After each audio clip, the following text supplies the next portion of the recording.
Okay, so we discussed the development of the pituitary gland and we looked at some of the diagrams. So, just going back, this is the infundibulum coming down from the diencephalon, and this is the upward invagination from the oral cavity or the stomodium, which is called Rathke's pouch. And Rathke's pouch will give rise to the adenohypophysis or anterior lobe, and the infundibulum will give rise to the posterior lobe or the neurohypophysis. Now, pars tuberalis is part of this anterior lobe which surrounds the infundibulum.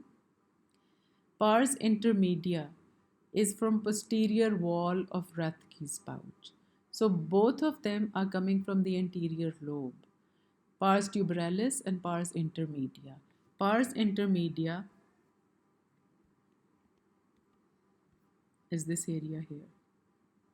This is coming from the posterior aspect or the posterior wall of the anterior lobe. And this is pars tuberalis.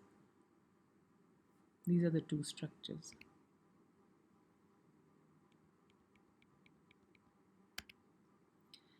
The pars nervosa or posterior lobe or neurohypophysis. It develops from infundibulum, and there is a condition called craniopharyngiomas. This is where there is a connection between Rathke's pouch and oral cavity. Like I said, once Rathke's pouch it invaginates upwards, it will lose its connection with the oral cavity.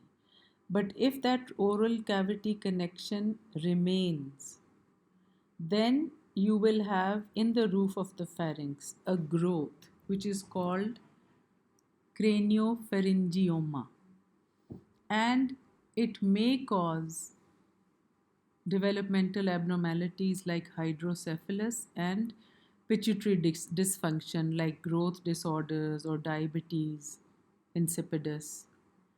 So, this brings us to the end of today's lecture, and I hope that this method was easier to understand, and we will continue the next lecture from where we've left off today.